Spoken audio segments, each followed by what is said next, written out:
Hi, everybody, and welcome to the Toronto Blue Jays 2020 season. I'm going to be simming the season, focusing on both the Major League team and the minor league team.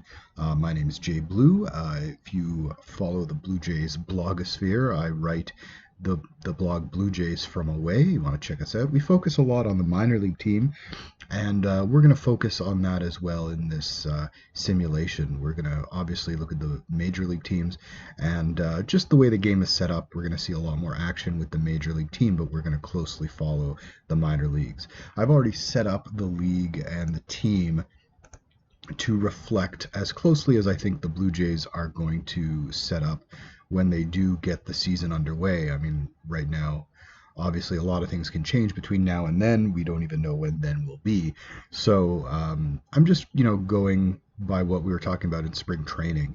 You can see our starting rotation here. We've got Hyunjin Ryu, Tanner Roark, Matt Shoemaker, Chase Anderson, Trent Thornton. That's kind of the way I'm going to see them line up. And then in the bullpen, we do have Rafael Dolis. He wasn't listed as being injured.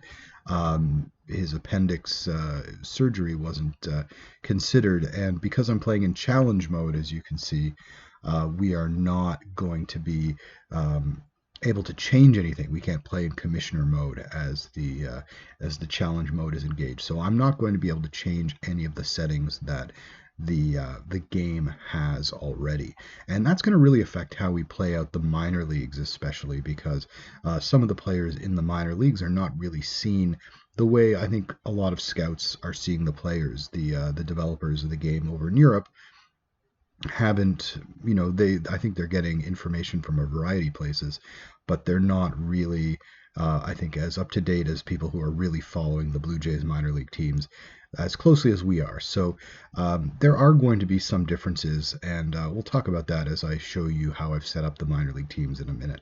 As you can see, we've got Giles as our closer, Dolis and Romano set up, Anthony Bass, Wilmer Font, Shun Yamaguchi, Sam Gaviglio, and Thomas Pannone. I've got Pannone there. I think we need a lefty in the big leagues. Here's how our lineups stack up.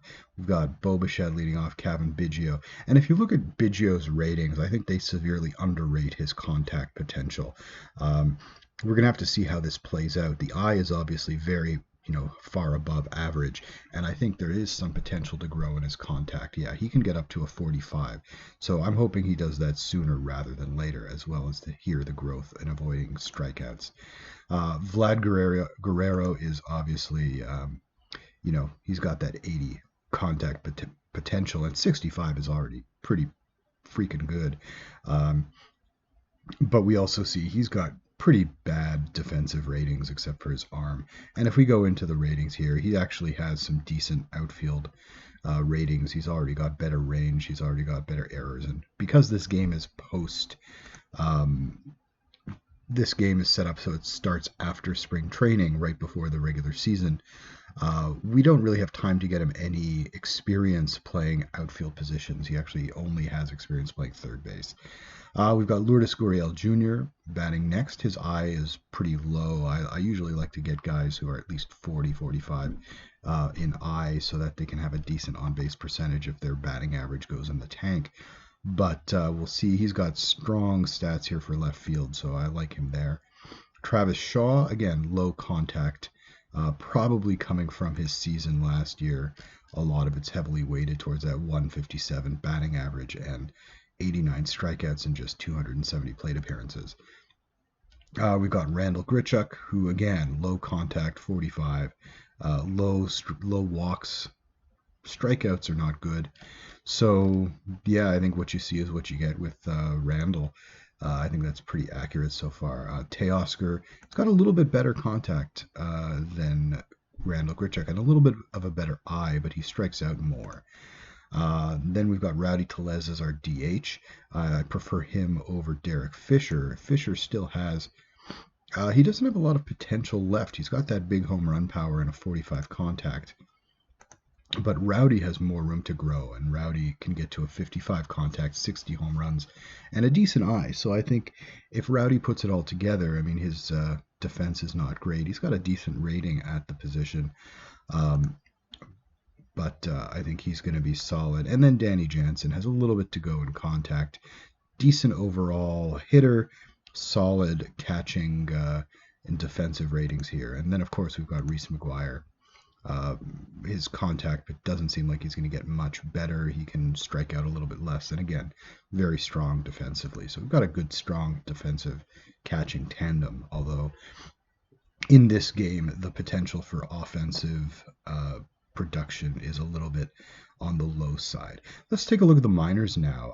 I think you're going to see when we look at the pitching for the Buffalo Bisons, we have a ton of pitchers, and this reflects where the Blue Jays are in terms of their just overall rosters in the minor leagues. There are just so many pitchers after having brought in, probably 4 or 5 for the major league team, if not more, and then more pitchers on minor league contracts. So this is fairly usual, and I think sometime before the end of April, I'm just going to have to release a bunch of guys.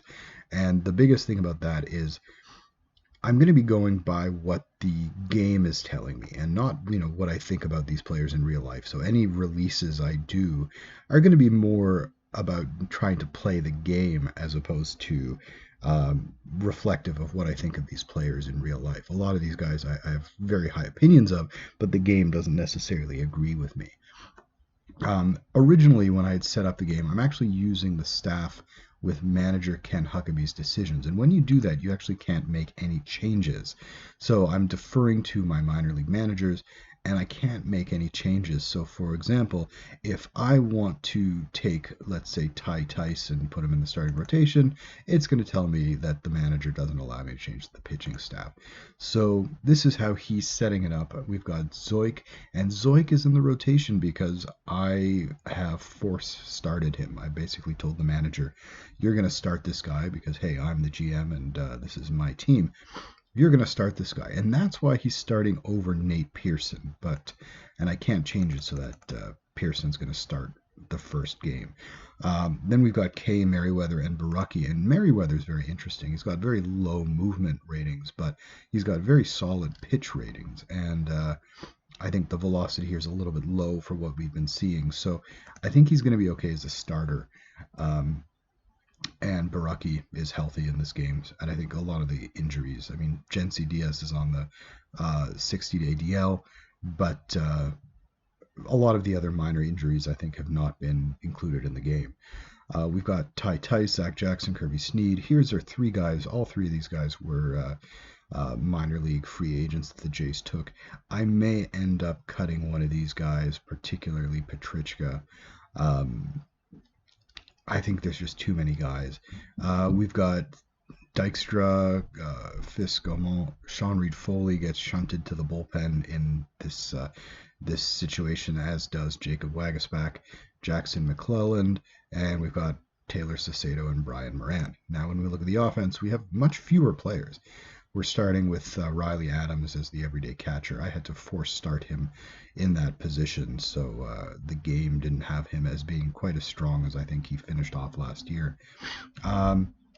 Mitch Walding is a guy who signed under the radar, but he's in here.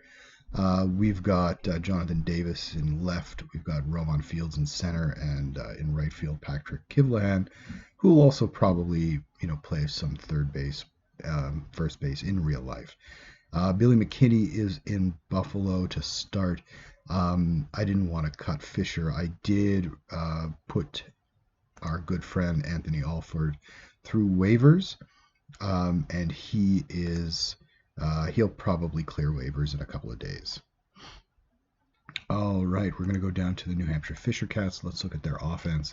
We've got Alejandro Kirk starting at catcher with Matt Jones and Mac James, the backups. We've got Ryan Noda at first, and I just want to note that Noda has way better defensive values at first base than he does in the outfield, where he's actually been playing a lot. He is a backup outfielder, so he might get some time there as well. Logan Warmoth, Kevin Smith, and Kevin Vicuña are all playing the infield. Those are my starters. Minnie Capper might get some time. Colin Large will probably get some time. But I like seeing these guys as the starters. They're fairly high draft picks, and Vicuña is a very good defensive shortstop. In the outfield, we've got Gabriel Guerrero. He's Vladdy's cousin that the Jays signed, I think, back in January. Josh Palacios in center, and Demi Oramaloy in right field, and Brock Lundquist is going to DH a lot. On the pitching side, you can see we have 17 pitchers, so that's a lot of pitchers. We've got Elvis Luciano, Patrick Murphy, Thomas Hatch, Joey Murray, and Andrew Sopko in the rotation. I think, again, I'm deferring to Cesar Martin's decisions. I'd probably have Zach Loeb over Sopko. I saw Sopko pitch a couple times in Buffalo last year, and he was getting hit pretty hard, so I'd probably have Zach Loeb. Maximo Castillo is another guy. He's been talked about a little bit by some prospect writers as being more of a relief candidate, although he's always been a starter in the minors, and you can actually see here on the player card, he's thrown 130 innings 2 years in a row with pretty good results, and he's only 20 years old right now. And then we've got Brian Baker, John Harris, Connor Overton is a guy that Jay signed this offseason as well. This, I think, is fairly reflective. Travis Bergen, in a perfect world, would be in Buffalo, as would Corey Copping. Hector Perez is now a setup man. So I think that's pretty realistic. We go to Dunedin. We'll take a look at the pitching. We've got Josh Winkowski, who I had to force start. Our manager wanted him to be a reliever, and I wanted him to be a starter. Then we've got Simeon Woods-Richardson, Alec Manoah, Graham Spraker, and Cree Finfrock. Here's another guy. I think Sean Weimer would be more likely to be a starter. He didn't have great numbers with the Lansing Lugnuts, but he did throw 137 innings.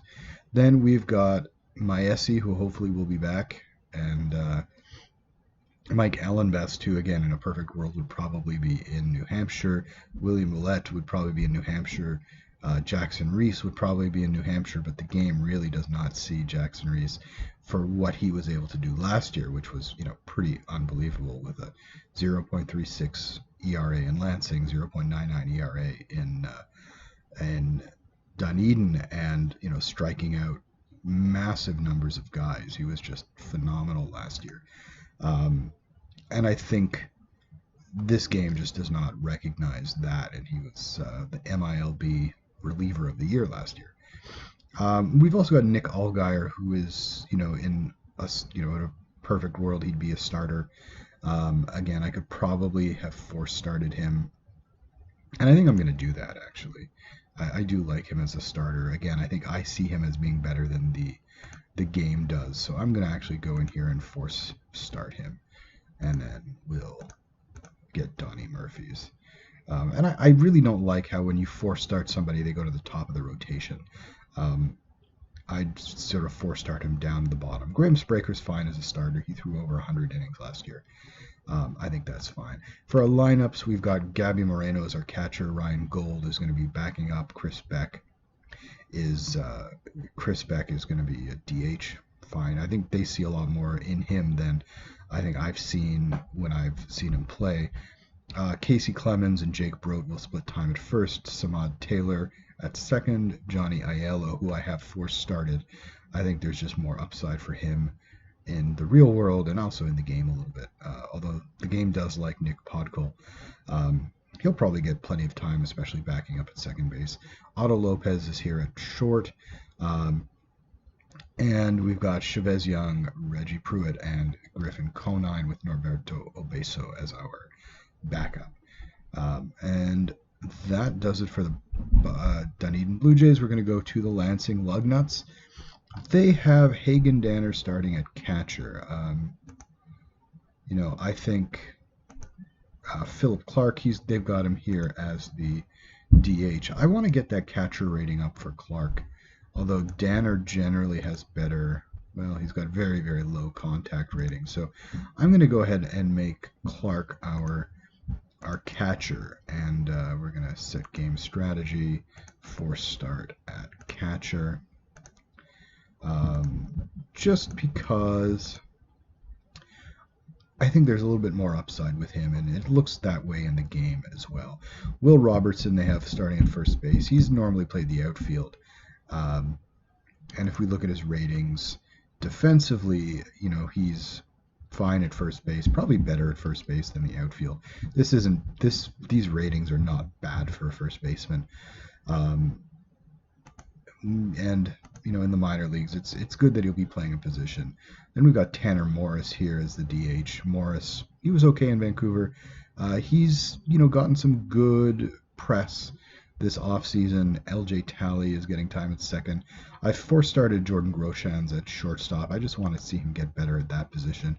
He's already got better, defensive ratings at third base, but I want to get him some reps at shortstop.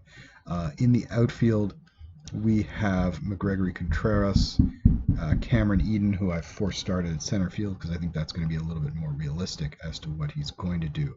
And DJ Neal is going to play in right field. He didn't do very well last year, but he does have a lot of potential. I think they're underestimating his power. He's probably got about 50-55 power potential for him.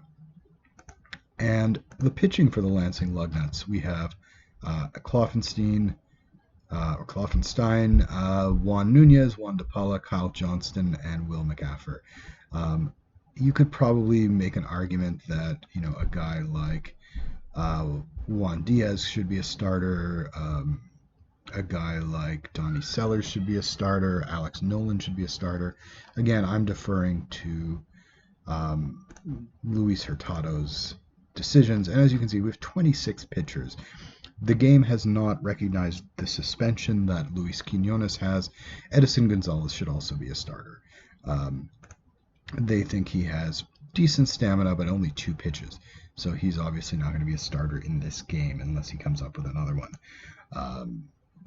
And his overall potential doesn't appear to be fantastic.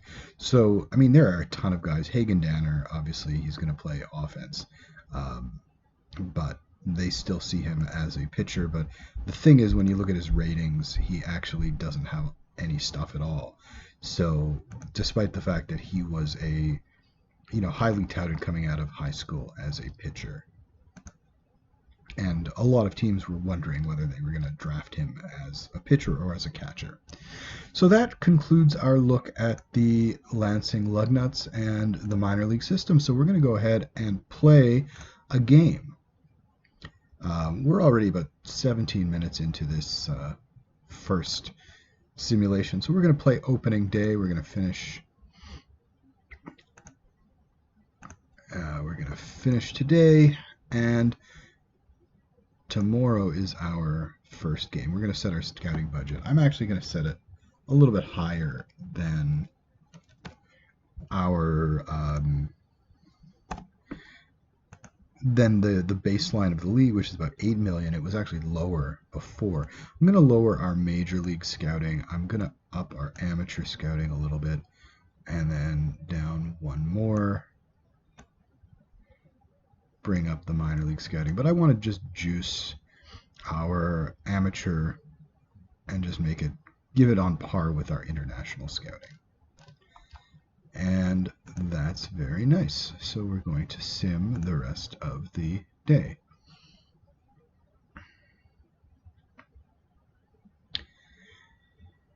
Yeah, so we're going to check our messages. We've got player promoted. Jefferson Herrera has moved up to the Dominican Summer League. Edward Rogers says he wants us to stay close to an even record. We'll see how that goes. Top 100 prospects list, Nate Pearson is on that list. He is at number 7, just ahead of Casey Mize, who is pretty darn good. We've got 4 pitchers right here in this cluster. They've got Gavin Lux as the top prospect in the game. I think Wander Franco or Joe Adele are getting a little bit more press for that. And now we have opening day, and so here we go. Review opening day roster. We're going to review it. It's good, and so we're going to play versus Boston. So as you can see, the developers over at Out of the Park Baseball, Out of the Park Developments, they have really upped the focus on the 3D graphics. And if you can see, we're going to see the modern 3D view. And I'm just going to go with small labels because I find I have a small screen on my computer and things just get very cluttered.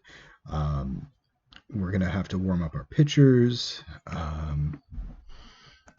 auto sit relievers, AI sits initial defense. So This is our lineup. We've got Bichette, Biggio, Guerrero, Gurriel, Grichuk, Shaw, Jansen, Fisher, and Hernandez. Fisher's going to be our DH. We're facing a lefty in Eduardo Rodriguez.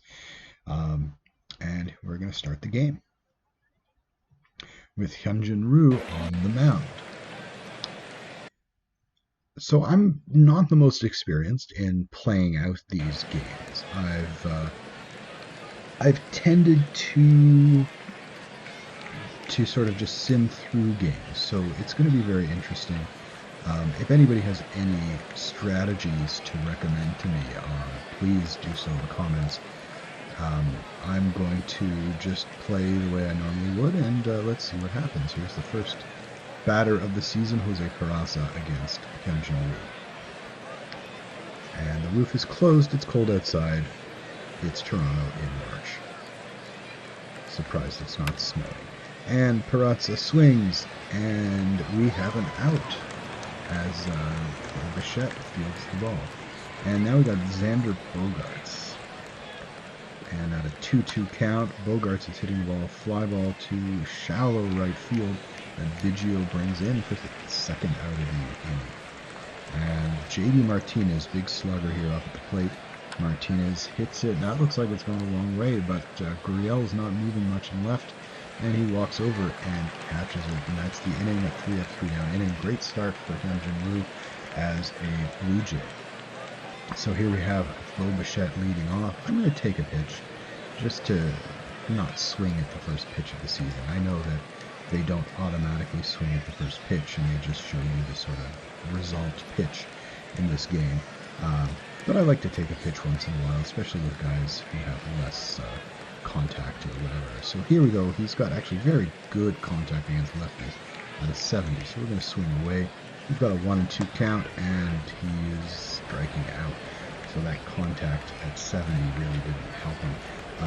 Just if you're not familiar, those numbers here are from the 20 to 80 scouting scale, where 50 is Major League average, and 80 is almost unreal. 20 is, nobody's a 20 at anything, unless you're a very slow runner.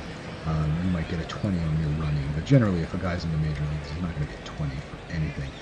Now we've got Cavan Biggio. He's a lefty. I'm going to take a pitch as a left-handed hitter against a tough left-handed pitcher. I'm just going to have him take the first pitch, and it's a ball. So we're going to take another one. We want to get him into a very positive hitting count, and it's a ball too. Now I'm going to go to swing away because he's in a very favorable count now at 3-1, and he takes a walk. So that's going to be our first base runner of the season. Now we've got Vladdy Jr. So Vladdy, I'm going to swing away. I'm going to let Vladdy hit. Vladdy hits a fly ball to right field. It's pretty shallow, and the second baseman, Peraza, comes up with it. Now, I don't run a lot on a guy like Christian Vasquez. Vasquez has 80 defense. He's got a cannon of an arm. I've seen him as, when he was down in Double-A, and I saw him just make some of the most incredible plays. So I'm really not likely to run on him with somebody who's probably an average runner. Biggio's running is not included on this card. If I put it here, he's actually got a 50 speed. He's a solid base runner. But I'm not going to take any chances. So here's Gurriel. I'm going to swing away with Gurriel. Works a full count, and he hits a ball down, gets down on the line. That's going to be a double. And Biggio's trying to score. And he does. And it looks like the shortstop just stood there while Biggio scored. But that's a lead for us. So we got Randall Grichuk batting. Here we go. We're going to swing away. Works a 2-2 count. Hits a line drive to center field. And Jackie Bradley Jr. makes a sliding catch to retire the side. But we are up in the lead. And here's Rafael Devers. And Ryu lines it. Devers lines it to right field. There's a base hit. Okay, we're going to try to hold the runner. Devers, I don't think he's a really fast runner, but we want to keep him close. And Chavez gets a base hit to center, so now we've got runners on first and second. We're in a little bit of trouble, but fortunately we're coming up to the bottom end of the batting order with Andy Benintendi. We're going to pitch, and he hits it to second. And they just choose to make the throw to first, getting the out, but the runners advance. So now we've got another dangerous situation, runners on second and third with one out with the catcher, Vasquez. Vasquez hits a ground ball. That's going to score the run, but we are going to get the out. And Devers comes home. It's 1-1, and Jackie Bradley Jr.'s up. And Jackie Bradley hits a foul fly ball that Shaw comes over and makes the catch. So, one run, it's a tie game after the top of the second. And we have Travis Shaw, who just made that catch leading off. As a lefty, he pokes it hard to right field. That's off the wall. Right center field. He's going to make a slide into second and beat the throw. Here's a leadoff double by Shaw. Alright, here's Danny Jansen. Danny Jansen facing the lefty. He hits it on the ground to third. That's going to be an out, but he's not going to move that runner up. Danny, you got to hit that ball to the right side of the field. Move that runner to third. And now we got Derek Fisher, a left-handed hitter, so I'm going to take a pitch. And that ball's outside. I'm going to take another pitch. And it is down low, a changeup. And so now we got a 2-0 count. I'm going to swing away. Next pitch, and Fisher hits it hard to right field. And Pilar makes that catch. So unfortunately, we are not tagging up on that play. And we have Teoscar Hernandez. We're just going to swing away, and Hernandez grounds it to first base and in. So it's still tied 1-1. 2 innings down. And Kevin Pilar.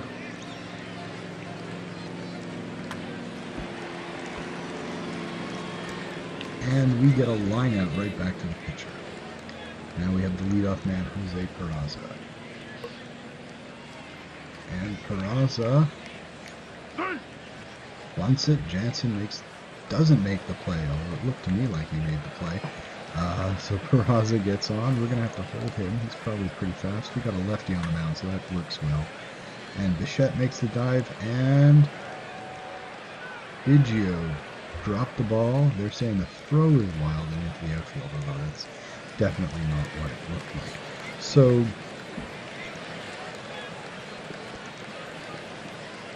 yeah, that was an interesting graphic. As you can see, some of the graphics are not always exactly what the play-by-play line says.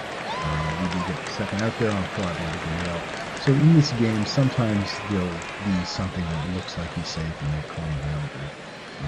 There, it just looked like he dropped the ball and it says it's going to the outfield. So we're going to get some of that from time to time. Now we've got a line drive to right. That is probably going to score a run. And it does. And it's 2-1 for Boston. And Michael Chavis is up to bat. He's already got a hit. That looks like it's dropping in for another hit. And the throw home, that looks like it's got a chance. And he's out at the plate. Oh, the defense bailed him out on it. Just 1 run now. It's 2-1 for the Red Sox. And Bo Bichette's leading off the inning. And he's got 2 strikes on him. And he's going to strike out looking. And bringing up Biggio. Biggio strikes out swinging. So that is a very positive start to this bottom of the 3rd inning. Vladdy Jr. is next, and he walks on 4 pitches and gets on base for the Blue Jays, bringing up Lourdes Gurriel Jr. Gurriel with a 1-1 count, hits a line drive to right field for a base hit. Vladdy Jr. is, I think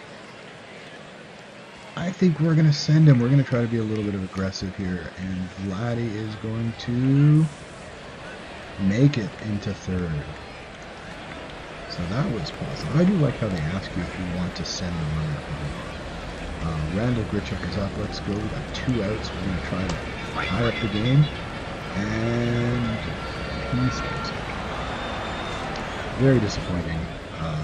This team struck out a ton last year, so this is not a huge surprise. There are a lot of guys who strike out quite a lot. Hyunjin Ryu up to 49 pitches. We can keep track of that here. We're going to pitch to Benintendi. This is the second time through the batting order, so we're going to see how this works. And Benintendi swings a bad pitch for strike 3, so that's a nice bonus. And we're pitching to the catcher, Christian Vasquez. Vasquez hits it hard on the line. That's going to drop in front of Gurriel for a base hit. And Jackie Bradley Jr. is up. He hits it to second base. Biggio to second for 1. They're not going to go back. They say a hard slide prevents the relay throw. I also think Bradley Jr. is a very fast runner, so they may not have had much of a chance. And that brings up Kevin Pillar. He's the number 9 batter for the Red Sox. We're going to pitch to Pillar with 2 outs. And he is taking a ball, or taking a strike, and Jackie Bradley Jr. steals second base. That, if we can get the out, we have a 1 and 2 count. If we can get the out, that's way better than, giving up that that steal of second. But we walk Kevin Pillar after going 2 strikes to him, so that's pretty bad for you. At 68 pitches now, and we're back up to the top of the order with Julio Peraza. Peraza hits a ground ball to first. He tosses it over to Ryu. That Korean focus on fundamentals really pays off there with Ryu taking that throw and getting the third out of the inning, keeping the Red Sox off the board in the 4th. So we have Travis Shaw, lefty. We're going to take a pitch for Shaw, and he's in there with a strike. So if they go 0-1, I don't like to take another pitch and get a hitter into a 2-strike count just off the bat. So we're going to swing away. And we got a 2-2 count, but struck out looking. Come on, guys, got to swing a little bit more. And here's Danny Jansen. Danny Jansen takes a walk, so that's a good show for Danny. We're going to have Fisher coming up. We're going to take a pitch, see if he can get a ball, get into a good hitting count. Takes a second pitch, and that was a strike. So we're at 1-1. We're going to swing away. He works a count full and strikes out, looking at a changeup. Again, not a huge surprise with a guy like Derek Fisher. Swinging away with Teoscar Hernandez, hits it to second base, and they go first for the out. And that's the end of the game. Blue Jays left Danny Jansen's walk on base. Now we go to the top of the 5th. Ryu's at 70 pitches, and he's facing the heart of the order. We've got Bogarts, Martinez, and Devers. And here's the first pitch. And that's a solidly hit ball. That's going to drop in front of Gurriel for a base hit. And he goes back to first. Bogarts is back at first, and we face now Martinez. We're going to hold the runner a little bit. Martinez is up, and he hits a high fly ball to shallow left center, and Grichuk comes up with it and gets the ball back to the infield quickly, holding the runner at first. Rafael Devers, we're going to pitch to Devers, and he strikes out, so that's a good at-bat, facing the number 4 batter for the Red Sox and striking him out. Well done, Ryu. Good that he's a left-handed hitter, of course. We're going to pitch to Michael Chavis, and he strikes him out, so that gets us out of the inning with just that leadoff single that we're straight away. Into the bottom of the 5th, we got Bo Bichette. We're going to swing away with Bo Bichette. And that was not very good by Bo Bichette, who went around for strike 3. Bo Bichette has a hat trick, 3 strikeouts. Cavan Biggio, left-handed hitter, facing the tough lefty, and he hits a fly ball. Fly ball to left field is going to be caught by Andrew Benintendi, and that's the second out. So here's Vlad Jr. Vlad has a walk, and I believe he's also gotten out today. And the 1-1 pitch, there's a base hit for Vladdy Jr. Vladdy's got a base hit. Actually, I think he's got 2 base hits today. And we've got Lourdes Gurriel up to bat. Gurriel is going to put it into center field for a base hit. And Vladdy that time smartly goes back to second base. We've got runners on first and second. 2 outs for Randall Grichuk. And Grichuk is going to hit it into center field, but that's not going to get down. Jackie Bradley Jr. gets the 3rd out of the inning. So here we are, top of the 6th. 89 pitches at view. This will probably be his last inning. I don't want to stress him too much on his first outing. And I think the Red Sox have been hitting him fairly solidly. So we're going to pitch to Andrew Benintendi. And Benintendi hits a solid ball to left field, and that's going to get down. That's a base hit for Benintendi. You got to run off first base. Benintendi, we're going to have to hold him. And while we pitch to Christian Vasquez, who has a base hit, yeah, that's going to drop too. And Benintendi's going for 3rd, and he makes it. I think Gurriel just didn't move very fast once he got the ball. Again, I think the 3D graphics, there's still a lot of work to do to color all these nuances in, rather than having a guy stand there and not throw the ball. Alright, Jackie Bradley Jr. I want to play the infield at double play depth. That brings the shortstop and second baseman a little closer to the base to make turning and double play a little bit easier. Bradley is quite fast, so we want any edge we can get. Strike 3. And Mew strikes him out, so that's pretty good. We've got 1 out, runners on first and third. Kevin Pillar at the plate. Pillar grounds it to second, goes to second for 1, and first for double play. Gets that 2. Starts the double play, gives you a return. So that's a solid outing for Mew. 6 innings, 2 runs. We're going to pull him out of this game. It's still close. I'm going to get Ron Font up in the bullpen, and I'm going to get Thomas Pinella up in the bullpen. Now, one thing I have found is that this game will not allow me to replace the pitcher. I'm not going to do it yet, but we're going to come back and return to the game. We're going to come back now that we're up to bat. You can come back, and it's not going to let me replace a pitcher in the offensive half of the inning. So I have to wait, and so that makes it interesting when you're warming up your pitchers, because if you warm them up and leave them warming too long, what's going to happen is they're going to start to get tired. So you've got to really monitor what's going on in the bullpen, and make sure that when you get guys up, you know you want to use them. I don't know if the game models any issues that relievers have with getting up, warming up, and then not coming into a game, because in real life that's actually quite detrimental to a pitcher. Pitchers really hate that. So I try not to do it. It does happen, but I try not to do that. I think they said John Gibbons used to be a guy who never really he would always try to avoid what's called the dry hump, where you get a pitcher up and working in the bullpen and then you don't bring him into the game. So we've taken the first pitch for a ball with Travis Shaw, and we take the second pitch. Looks like that's a strike. So we're going to have to swing away now with Shaw. He works the count full and hits the ball fairly solidly, but that's going to be shallow fly ball to right field. And Kevin Pillar makes the play. And we have 1 out. And here's Danny Jansen coming up on the 6. We're going to take a pitch with Danny. And takes a strike. So started Danny off with a changeup. We're going to swing away and see what happens.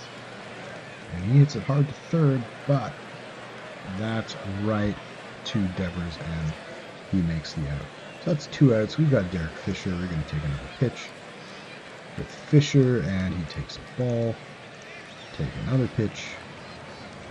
That looks like another ball, and now we're going to swing away. We've got him with a good count for the hitter. And he grounds it to first base, and Michael Chavis makes the play unassisted, and the bottom of the 6th is done, and we have just not been able to get anything going against Eduardo Rodriguez. Now that we are on defense, you can see that both of our pitchers are ready. So now what we want to look at is who is he going to be facing. We've got Peraza, who is a right-handed hitter, Bogarts, who is a right-handed hitter, J.D. Martinez, who's a right-handed hitter. We're going to go with the righty, bring in Wilmer Font. We'll keep the lefty up for a little bit, but the first lefty is going to be Rafael Devers, fourth. And there's going to be two lefties here with Chavis in the middle. So if Font is getting into trouble in the first three batters, we're going to bring Pannone in to face Devers. So we're going to keep him up. And now Font is in the game. You can see here. And we're going to pitch to Jose Velasquez.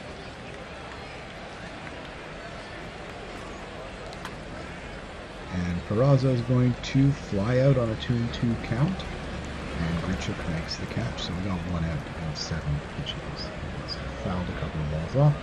And now we're pitching to Xander Bogaerts. And Bogaerts hits it hard to short, and that gets by Bo Bichette. And that's going to be a single for Bogaerts. He's facing Martinez. We're going to pitch around Martinez. We don't want to give him a chance to really do too much with the bat. And actually that works out for us. He gets a third strike. Now, here's the question. Do we want to bring in Pannone? With the new rules, pitchers have to face 3 batters. So Font has faced 3 batters. And now he's facing Rafael Devers, and I am going to go ahead and bring Thomas Pannone in to face Devers. Now we've got a lefty. We've got a nice... That brings down his contact down to 60, so it brings it down quite a bit. Now Pannone is not great, and he tends to give up home runs, so we're going to have to really be careful, but we're going to try to pitch around Rafael Devers, not give him anything really good to hit. He's 2 for 3. And it works out, and Pannone strikes him out, leaving that runner on. Now we can bring in Pannone back for the next inning, but because the rule states that we pitch to 3 batters or until the end of the inning, we can actually get him out of there as a left-handed specialist and bring in somebody else. So I'm actually going to warm up somebody right now. I'm going to warm up Rafael Dolis. And I think I'm going to warm up Anthony Betts. Now, it probably means I'm going to end up not using one of these guys. So I'm actually going to use just Dolis for now. And we have Teoscar Hernandez. We're looking to tie this game up. It's the bottom of the 7th. And Teoscar strikes out. Big surprise. Way to go, Teoscar. That brings us to the top of the order. We're going to take the first pitch. Bichette has struck out 3 times already. And he takes a fastball for a strike. We're going to swing away. And he gets the bat on it, hits it to shortstop, and is out. But at least he didn't strike out. Now we are bringing up Kevin Biggio. We're going to take a pitch. Again, still facing Eduardo Rodriguez. That's ball 1. We're going to take a second pitch. Maybe we can get a 2-0 count. We do. We're going to swing away. And Biggio hits a fly ball. That's fairly deep, but it looks like Pilar is going to be able to rein it in pretty much without very much effort. So we go in order in the bottom of the 7th, and here we are with Thomas Pannone facing Michael Chavis.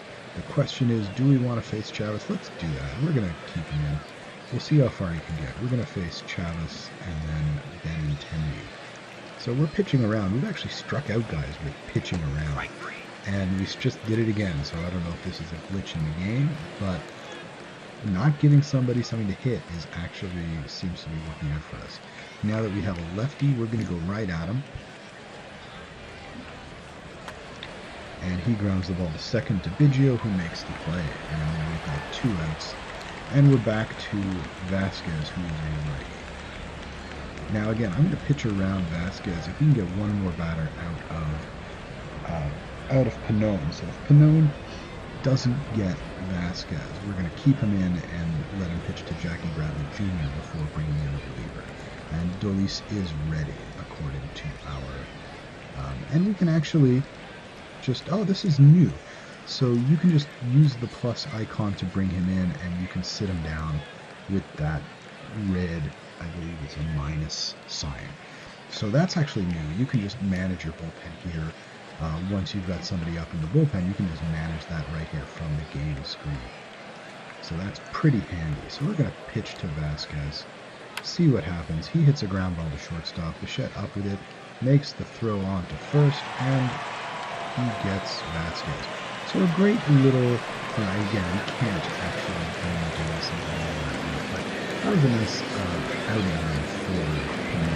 Really good fun. Now we've got Brandon Workman on the mound for the Red Sox. We've got Vladdy Guerrero. Vladdy's going to swing away. Let's see if Vladdy can do something for us. He hits a hard ball to shortstop. That gets through the infield, and he's going to have a single. So Vladdy is trying to very strong up to that. Now we got Lourdes Guerrero Jr. Guerrero is up to that. We're going on first, and he hits it to second and gets into a double play. Let's erase all that stuff here. And finally, Randall Grichuk, I think not finally, but thirdly, Grichuk is up, and he hits a ball down the line. That is a solid base hit. Is he going to have enough time to make it to second base? The answer is no. So we've got a base hit for Randall Grichuk. That would have been useful one that is good. And Travis Shaw is up. He's facing a righty. So we're just going to swing it out. Right brain. And he swings a little too much away, striking out. Now we're going to bring Dolis into the game. He's tiring, so he may not have as much stamina as he would have. He's going to face Jackie Bradley Jr. first. And Bradley Jr. is up for 3. And that's hit right back to the mound, and they get it. 1 out, and that brings up Kevin Pillar, right-handed hitter, facing a right-handed pitcher. And Pillar hits it right down the line. That gets by Travis Shaw, who didn't move at all. And they're throwing to try to get Pillar at second, but I think he made it in. He didn't even slide. And again, that's another case where the animation really doesn't show you what's going on. Hernandez got the ball, I just stood there, just letting him there because the simulation worked out. It was a double. And here we go. We're facing Jose Peraza. And it gets away from Danny Jansen. And Pillar takes third off it. How are they going to score that? We'll have to see later whether it was a wild pitch or it was a pass ball. Here we go. Here's the next pitch. And it's a little looper over the infield, and that's going to score another run. Dolis is getting into trouble. That means we're going to go to the bullpen and get somebody up. I'm going to get Anthony Bass. I'm going to get Yamaguchi up. Let's hope he can get ready quickly because Dolis is having a little trouble with this top of the order. Dolis is pitching to Bogarts. Bogarts strikes out. So now we've got 2 outs. And maybe we can get out of this with just a one run in for the inning. J.D. Martinez, we're going to pitch around. And he hits a ball. That's not very hard. Is that going to get down? Teoscar Hernandez catches up to it and gets it. So now we have Matt Barnes on the mound. He's another righty. So we're going to sit down Shun Yamaguchi. And we're not going to need him. Because, well, we might need him if we tie it up. But if we don't score 2 runs in this inning, then we are in trouble. So with the righty on the mound, I've got some lefties on the bench. I've got another catcher. I'm going to bring in Joe Panic, or sorry, I'm going to bring in Rowdy Tellez to hit for Danny Jansen. So now Rowdy is going to hit. I'm going to swing away. We work a full count, and he strikes out. Very disappointing, Rowdy. And now we've got Derek Fisher up to bat. Also works a full count, and takes a walk. So now we've got a run in the first place. Now we've got Teoscar Hernandez ready facing Rowdy. And I want to see what he's done today. So Teoscar is 0 for 3, and I think I'm going to bring in Joe Panic. If I have to make a if I have to make a defensive substitution, I will, but I want to bring in Panic. He's a left-handed batter. He's much better on the contact side of things. I do want him to pick the ball. I'm going to swing away, and the ball gets away. And Fisher makes it up to second.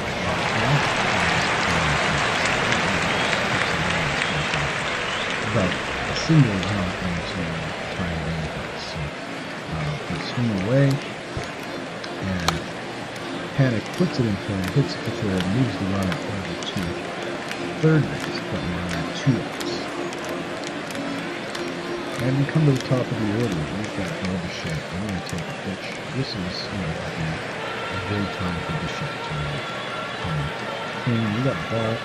We're going to swing away. Bichette hits it hard to right field.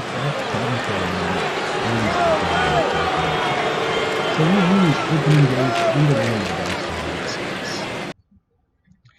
And we'll just take a look at the summary. Player of the game was Eduardo Rodriguez. He struck out 8 batters, gave up 1 run on 5 hits with 3 walks. Save goes to Matt Barnes. Hyunjin Ryu had a good start, giving up just 1 earned run on 9 hits with 4 strikeouts in 6 innings. Wilmer Font was solid. Thomas Pannone, I think, was very good. And Vladimir Guerrero had 3 hits, going 2 for 3 with a walk. Lourdes Gurriel was 3 for 4, and that was 5 of our 7 hits. And that's the game. So we're going to leave you with that. We got a nice little achievement, a quality outing for our ace. And we're going to leave you there. And that's game 1 and our setup of this Blue Jay simulation. I am Jay Blue. You can check out my site, www.bluejaysfromaway, and have a great day and enjoy. I hope you come back and like and subscribe and all of that stuff. Thanks to GM Games for hosting us, and we'll see you soon.